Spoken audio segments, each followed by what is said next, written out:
Eligible voters in Lagos State will on Saturday, March the 18th, join other Nigerian electorate across 27 other states to return to the polls to elect the state governor.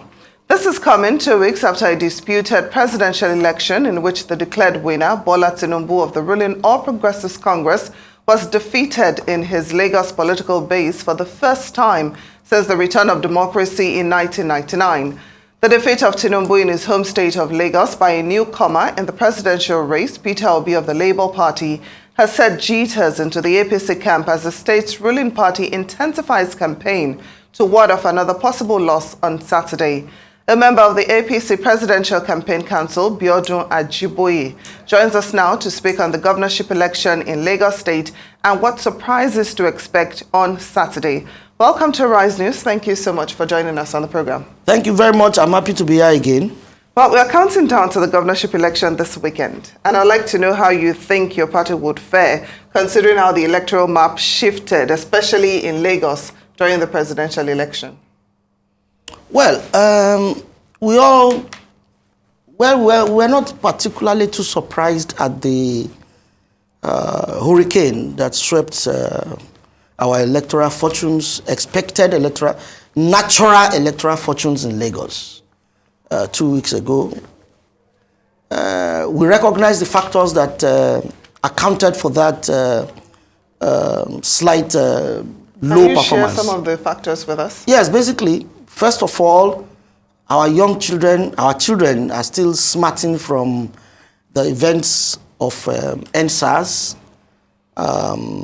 The Muslim ticket thing got Peter Obi to, actually rode on the, religious factor to power. I mean, he wanted to ride on it to power. So he was hopping from church to church to tell them, take your country back, as if though the country really belongs to the Christians and somebody took it from them. Wrong politicking, if I must say, but those were. So the Christians started to feel as if, okay, we must vote out a Muslim, and we must not allow a Muslim ticket to hold. That worked against us, particularly some churches actually, came very hard on their members, actually, telling them do not vote for X or Y. So that, worked against us. The tribal, factor. Obi played a tribal politics, and that again worked against us. The Igbo community came together, in one block and gave their vote to Obi. Those three factors worked against us considerably. So how do you think you would fare this Saturday? Oh yeah, this Saturday is a different kettle of fish because we were caught unawares to a large extent. It was an insurgence upon our political stability and fortress. They actually came without us actually expecting. Now that they have done it, we're now very much awake, and we now know where and what to do to ensure that a repeat of such calamity does not happen. Why do I call it a calamity? People do not even understand. People do not understand the enormity of what it will be for Labour Party to win Lagos State, and I want to use this opportunity to explain, a lot of things. Now, there's a secessionist group called IPOB, prohibited, which the federal government of Nigeria had prohibited. They have but they are still operating very, very, actively in the East, to the extent that a certain day of the week is a no-go, no outing. The whole place is a holiday, and everybody has, and lot of killings, burnings, everything happening in the East.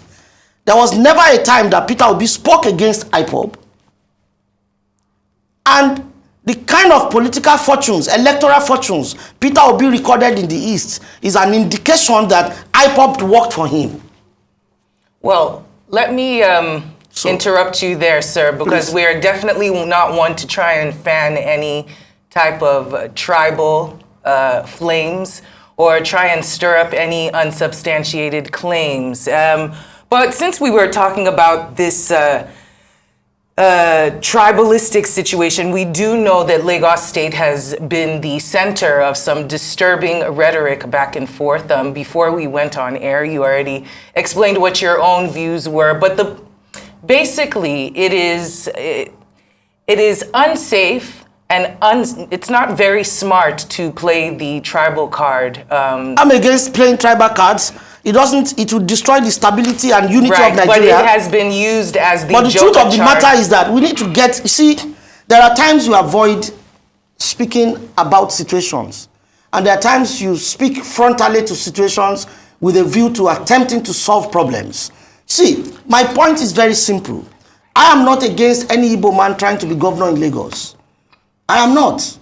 Igbos are our brothers. But let me give you let me before this time, Igbo men have been to, commissioners in Lagos. Right. There's no problem about it. Okay, speaking of this Igbo man, which Igbo man are you discussing, and why is that the topic of discussion when it comes to governance of a city that is cosmopolitan? It has Igbos, Yorubas, Hausas. They've been living here for decades. Why is that the thing that is being focused on when we have a cash situation? We have bad roads, just like you said, NSARS is we have so many issues to discuss. We only have a couple more days, but this rhetoric keeps getting pushed down our throat. And it seems that those who are educated do not want to entertain such. So is there anything other than the tribalistic sentiment that the parties have against the opposition? What else does APC bring to the table in order to help the lives of Lagosians, whether or not they are Yoruba or if their mothers are Igbo or not? Awa? Yeah, yes. That's your name, I guess. Yes, I know, that's your name. Do you think there's any state in this country that is more developed than Lagos? Obviously, I know there's none. If you don't know, I know. There is no state in this country. Lagos is the 5th largest economy in Africa. There are too many things in Lagos that are not anywhere else in West Africa. So why aren't we discussing the economy? Lagos is a smart city. Why aren't we discussing the economy? Exactly. Development of Lagos is not in question. Lagos has been developing at a high rate since 1999. A lot of people would actually disagree with you. There's no need. Anybody can disagree. The statistics are clear. Well, people can disagree. Tell me which state in Nigeria generates 51 billion a month as internally generated revenue. Tell me one. None. There's no need to tell me. There's none. How has it affected the residents? How has it not? Tell me one state. Is it road network you want to talk? Traffic we are talking about. Do you know? Is it the issue of the gangs? Traffic. Why do we want to use traffic? Why do we want to use traffic? Sir, I think it would be easier for the viewers if we would talk one at a time. We're debating. We have turned into a debate. So let's debate. No problem. I'm a debater. No, but it's what I'm saying to you is that people look at issues from different angles. Right. People who are in opposition, they will see development as a retardation. Because I can't see why anybody would feel that Lagos is not developing just because he's in opposition and he needs to whittle down the ruling party. How can anyone say that? Okay. Lagos is not developing. In what way will anybody say Lagos is not developing? In every way possible, Lagos is the most developed state in Nigeria. Okay. But that's not even contentious. I don't think we should For the sake of time, I apologize for interrupting you, but for the sake of time, we know that we went to the presidential polls a couple weeks back. There were multiple instances of violence, pockets of individuals not being able to vote. We know that there are touts, so to speak, criminal gangs, issues of criminality, things that make ordinary Lagosians upset and terrified. Is this something that the APC is working on to quell actively, seeing as they have been in government for a while and this situation has gotten out of hand? I'm sorry, I really didn't get exactly what the question you asked me.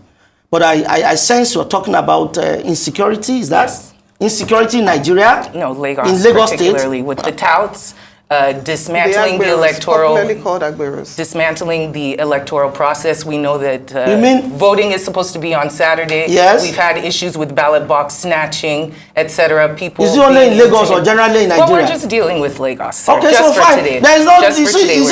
You see, just like the governor said a couple of days ago, there are issues about security that are within the purview of the governor. There are some that are not within his purview. For instance, when there are security challenges, what the governor requires to do is to alert the authority, to call out, to find means and ways of quelling, all of that. But of course, we all wish for a smooth electoral process, smooth elections. And whatever it is, if you allege here that the Agberos are the ones causing confusion, electoral confusion in Lagos, I am convinced that the government of Lagos will work on that and ensure that the Agberos do not disrupt the elections. Okay, the disruption of the election does not work well in anybody's favor. That's good to know. It doesn't work well in anybody's favor. But the fact remains that there's no gainsaying about the fact that we will win Saturday election, APC. It's all clear and very simple. Well, I'm happy that you're very optimistic, but I guess we have to wait and see. And no matter how much we debate and no matter the statistics you quote, I'm sure Lagosians know the reality of living in Lagos and they would make a sound decision. I'm a Lagosian. On Saturday. And the decision they will make is to vote in one of the privileged Lagosians. Meanwhile, I want to ask you, are you afraid that there will be low voter turnout during the governorship election due to what happened during the presidential election? Hawa talked about violence, ballot snatching, late arrival of INEC officials, INEC's inability to electronically transmit the results of the presidential poll. Are you worried that this might affect your party, or could it benefit your party? No, look, there will not be low turnout on Saturday. There will be high turnout. And the turnout will be different from what we experienced during the presidential elections. That I can guarantee, I can tell you for free. Because the governor of Lagos has done so well that the cracks in the wall of our electoral interest, we have mended a lot of fences. So we knew where the problem was from, and we had done quite a lot within the short time to ensure that we had made up with those problems. And I can assure you that Saturday will be totally different from what we saw 2 weeks ago. That's good to know. Let's talk about the INEC and the electoral process as a whole. We know it's come under quite scrutiny due to the presidential elections and the fallout thereof that we're seeing in the courts. We know that the tribunals will be taking it up. We know that we were given promises of electronic transmission, transfer, of technology being the major driver for this elections. But INEC has now said it needed some time to reconfigure the BVAS. I think it's going to conclude it by tomorrow in order for the elections to take place. Do you have as much confidence in INEC as the rest of the people in your party do in their ability to carry out free and fair and credible, transparent elections? Or do you have some worries? Honestly? We have sufficient confidence in INEC. All right. Those who now say they don't have confidence in INEC are just bad losers. Because they have lost election, they want the election cancelled. I don't know where that happens in the world. And I can't even understand exactly what the hula baloo is all about. What exactly is the issue here? We did an election. You are saying because INEC promised they would transmit XYZ format, and they did not transmit the XYZ format, so the election is not credible. But isn't that the definition of credibility? No, it's not. Sticking to what it is that you say that you're going to do? What does the law say? That's what we should bother yourself about. There is no law that compels INEC to transmit in a particular way. Manual transmission is allowed, is legal, is permissible, and is commonsensically okay for INEC. Those who are arguing, let them go and argue it in court. Well, definitely they've gone to court. And so let's see now.